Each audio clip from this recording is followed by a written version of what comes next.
कृष्ण प्रभु जी, हरे कृष्ण माता जी, आप सभी के श्री चरणों में दंडवत प्रणाम। तो कल और आज मैंने जो वीडियो देखी अमोघ लीला प्रभु जी की, वो मैं उसके इम्पोर्टेंट पॉइंट्स शेयर किए बिना मुझसे तो बिल्कुल नहीं रहा गया। इसका टॉपिक ये है कि भौतिक प्रकृति में क्या सब होता है, महामाया एग्जैक्टली कैसे कैसे काम करती है। तो हमने इतना सुना है कि महाविष्णु मतलब जो प्रकृति है वो पूरी तरह से डेड है। ओके, जब महाविष्णु विष्णु भगवान भी 3 तरह के होते हैं, कारणोदक्षाई विष्णु जो महाविष्णु भी कहलाते हैं, गर्भोदक्षाई विष्णु एंड क्षीरोदक्षाई विष्णु। कारणोदक्षाई विष्णु या महाविष्णु जो है वो भौतिक जगत का निर्माण करते हैं। कैसे?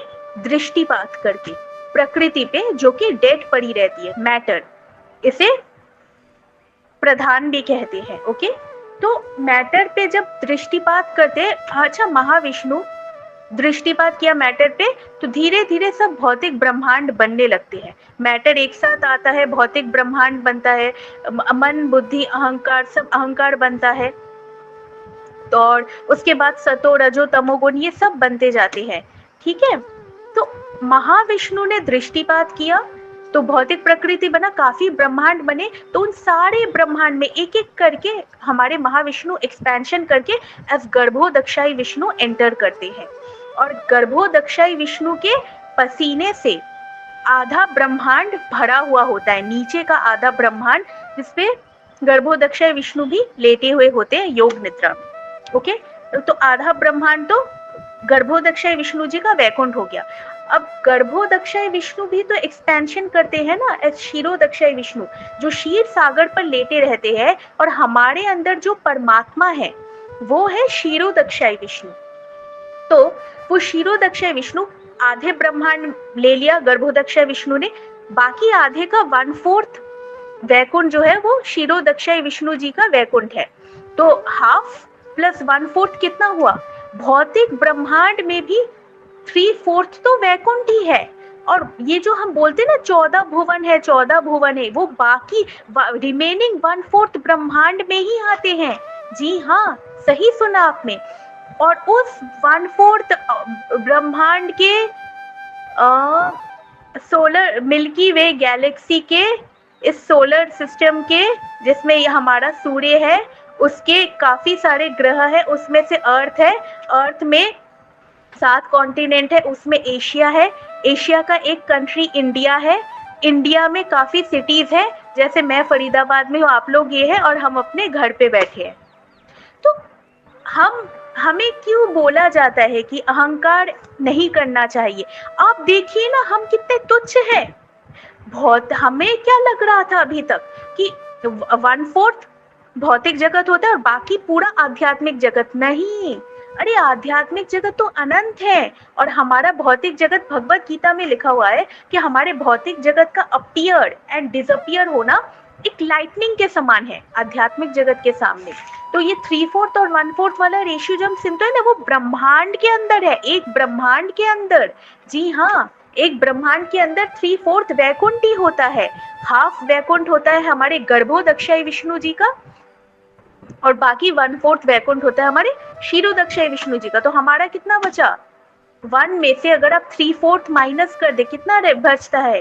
1/4।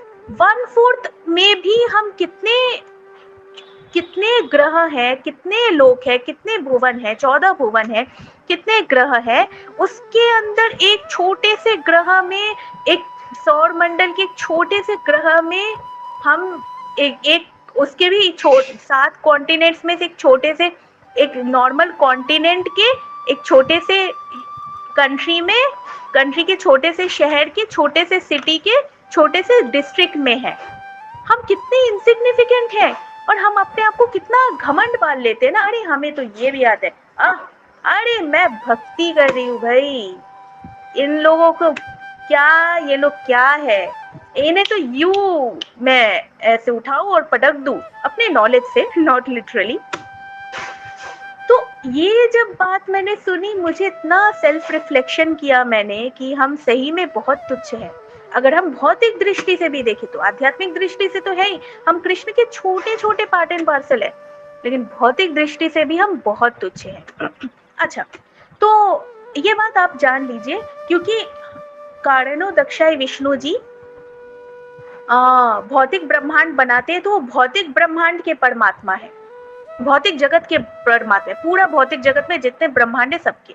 अब गर्भोदक्षाय विष्णु क्योंकि एक एक ब्रह्मांड में एंटर करते हैं, तो गर्भोदक्षाय विष्णु जी ब्रह्मांड के परमात्मा है, और क्षीरोदक्षाय विष्णु जी जो क्षीर सागर पर लेटे हैं और हम सबके अंदर है, वो हमारे परमात्मा है, वो जीवात्माओं के परमात्मा है। अच्छा, ये हो गया। तो अहंकार जब की उत्पत्ति हुई, मन बुद्धि अहंकार, सूक्ष्म तत्वों की भी तो उत्पत्ति होती है ना, मन बुद्धि अहंकार। तो अहंकार के साथ जब सतोगुण मिलता है तब हमारा माइंड बनता है। जी हाँ, अहंकार के साथ रजोगुण मिलता है तो इंटेलिजेंस बनता है। और कैन यू गेस कि अहंकार के साथ जब तमोगुण मिलता है तो क्या बन सकता है? Any guesses? अच्छा, अहंकार के साथ जब तमोगुण मिलता है तो इंद्रिय विषय वस्तु बनते हैं, एयर, अर्थ, फायर, स्काई, वाटर, ये सब बनते हैं। अच्छा, तो यहाँ से इतना तो हमें पता लग गया कि कृष्ण डायरेक्टली महामाया के साथ इंटरेक्ट नहीं करते, वो महामाया के साथ इंटरेक्ट करते हैं थ्रू शिव जी, क्योंकि महामाया हमारी कौन है? माँ दुर्गा। जी हाँ। अच्छा, कृष्ण, माया और जीवात्मा की जो एनालॉजी है, कैसे एक दूसरे को क्या करते हैं, ये प्रभुपाद जी ने बड़े अच्छे एनालॉजीज देके समझाए हैं। देखिए, जैसे फायर है, फायर की फ्लेम भी होती है, राइट, और उसी फायर से धुआं भी निकलता है और चिंगारी भी निकलती है। तो स्मोक है माया, जो धुआं है वो माया है। क्या फायर धुआं से इफेक्ट होती है? नहीं होती। क्या फ्लेम धुआं से इफेक्ट होती है आग की? नहीं होती। अच्छा, फायर कृष्ण है, स्मोक माया है, तो फ्लेम कौन है? Any guesses? कृष्ण के विभिन्न एक्सपेंशंस, जी हाँ, जैसे परशुराम जी, बड़ा अवतार, राम अवतार, कूर्म अवतार, ये सब एक्सपेंशन ही तो है कृष्ण के। तो फ्लेम भी माया से यानी कि स्मोक से अफेक्ट नहीं होती। अब बात आई जीवात्मा की। जीवात्मा क्या है? चिंगारी। क्या चिंगारी को धुआं ढक सकती है? बिल्कुल ढक सकती है। अगर चिंगारी जब तक आग के पास है, चिंगारी एकदम जलती रहेगी। जैसे ही चिंगारी आग से दूर चली जाती है, चिंगारी का तेज खत्म हो जाता है, धुआं उसे ढक लेती है। वैसे ही जितना हम भगवान के पास रहेंगे, माया देवी हमें नहीं इफेक्ट कर पाएंगे, और जैसे ही हम दूर जाएंगे ना भगवान से, माया देवी के चपेट में आ ही जाएंगे। इसका एक और एग्जाम्पल है, जैसे इंसान है, आदमी है, उसकी परछाई है, तो इंसान हुआ कृष्ण, उसकी परछाई हुई माया। तो जो चींटी, क्या माया जो उसकी शैडो है वो इंसान को धूप से बचा सकती है? बिल्कुल नहीं। धूप उसकी छाया उसे कैसे बचा सकती है? राइट, नहीं बचा सकती। लेकिन उसकी शैडो में जो एंट है, उसे तो माया ढक सकती है ना। लाइक उसकी मैन की शैडो में एक एंट, चींटी जा रही है, तो शैडो तो चींटी को तो ढक सकती है, बिल्कुल। तो ये वाली चींटी कौन हुई? जो शैडो में है, बद्ध जीवात्मा। और एक चींटी ऐसी है जो मैन के कंधे पे है, आदमी के कंधे पर है, क्या उसे माया ढक सकती है? बिल्कुल नहीं। तो वो कंधे वाला जो चींटी है वो कौन है? भगवान के पार्षद गण, नित्य सिद्ध वैष्णव। उन्हें माया इफेक्ट नहीं कर सकती, क्योंकि वो भगवान के हमेशा साथ रहते हैं। एक और एनालॉजी आता है। अच्छा, हम कभी कभार बोलते हैं ना कि एकदम सूरज चमका हुआ था, बादल आ गए, बादल ने सूरज को ढक दिया। नहीं जी, बादल में इतनी क्षमता कहाँ कि सूरज को ढक पाए, उल्टा सूर्य का तेज बढ़ता है तो बादल छट जाते हैं। वैसे ही कृष्ण रूपी सूर्य रूपी कृष्ण का जब तेज आता है तो माया के बादल छट जाते हैं। तो माया अगर कृष्ण को नहीं ढक सकती तो माया किसे ढकती है? क्लाउड्स किसे ढकते हैं? हमारी विजन को ढकते हैं। हमारी विजन कौन है? हम खुद है, हम जीवात्मा है। अच्छा, एक और लास्ट एनालॉजी, क्योंकि एनालॉजीज मुझे बहुत पसंद आए। अच्छा, जैसे स्पाइडर, मकड़ी होती है ना, वो अपना जाल बुनती है, वो दूसरे इंसेक्ट्स को फंसाने के लिए, लेकिन वो खुद कभी उस जाल में नहीं फंसती, कभी नहीं, नेवर। इंसेक्ट्स फंसते हैं और वो मकड़ी उन्हें खा जाती है। फिर जब स्पाइडर को लगता है कि उसका जाल अब किसी काम का नहीं हुआ, किसी को फंसा नहीं पड़ा, तो खुद ही अपना जाल खा जाता है। तो स्पाइडर वेब कभी भी स्पाइडर को इफेक्ट नहीं कर सकती। वैसे भी माया स्पाइडर वेब है, कृष्ण स्पाइडर है, तो कृष्ण माया को अपने में ले सकते हैं, लेकिन माया देवी किसी भी वे में कृष्ण को इफेक्ट नहीं कर सकती। तो स्पाइडर वेब किन्हें इफेक्ट कर सकती है? इंसेक्ट्स। और इंसेक्ट्स कौन है? जीवात्मा। अच्छा, यहाँ पे एक बहुत अच्छी बात कही, बहुत सुंदर बात कही हमारे अमोघ लीला प्रभु जी ने, कि जब हमारे श्रीला प्रभुपाद जी यूएस में थे, तब कलयुग साक्षात इन पर्सोनिफाइड फॉर्म खुद आए थे प्रभुपाद जी से मिलने, और उन्हें धमकी दी थी कि स्वामी जी, आप यूएस में ये प्रचार कर रहे हैं, बंद करिए, आप वृंदावन में जाके अपना भजन करिए। लेकिन प्रभुपाद जी ने एक भी नहीं सुनी। और पता है प्रभुपाद जी ने जो पहला इस्कॉन सेंटर खोला था, कहाँ पे खोला था? आप सबको पता ही होगा, 26 सेकेंड एवेन्यू, बाउरी स्ट्रीट में। आपको पता है इस दुनिया में सबसे ज्यादा माया कौन से कॉन्टिनेंट पे कहाँ स्ट्रॉन्ग है? कहाँ स्ट्रॉन्ग है? अमेरिका। अमेरिका में भी कहाँ सबसे ज्यादा स्ट्रॉन्ग है? न्यूयॉर्क। न्यूयॉर्क में भी सबसे ज्यादा स्ट्रॉन्ग माया कहाँ पे है? बाउरी स्ट्रीट। वहीं से प्रभुपाद जी ने अपना इस्कॉन सेंटर खोलना स्टार्ट किया। वरना हम जैसे लोग क्या सोचते, जहाँ माया सबसे वीक है वहां पे खोलते, लेकिन प्रभुपाद जी ने as a to declare Hare Krishna महा movement as a war against माया, उन्होंने माया जहाँ पे सबसे ज्यादा स्ट्रॉन्ग है वहां पे इस्कॉन का सेंटर खोला। हरी हरी हरी बोल। और उसे किस दिन खोला था? 13 जुलाई 1966। और आज 59 इयर्स हो चुके हैं हमारे इस्कॉन को स्टार्ट हुए। हरी बोल। अच्छा, अब मैं जो कुछ फैक्ट्स बोलने जा रही हूँ, आप लोग बार बार हरी बोल हरी हरी बोलते रहना, ठीक है? आपके मुंह से अपने आप निकलेगा। फैक्ट्स सुनिए तो। हमारे श्रीला प्रभुपाद जी के आशीर्वाद से और उनके डिसाइपल्स के आशीर्वाद से आज इस्कॉन के 950 प्लस टेम्पल्स है ऑल ओवर द वर्ल्ड। हरी बोल। इस्कॉन ने आज तक 55 करोड़ भगवत गीता बांटे हैं। हरी हरी। इस्कॉन डिवोटीज हर 7 सेकेंड में, एवरी 7 सेकेंड्स, एक स्पिरिचुअल बुक बांटते हैं। हरी बोल।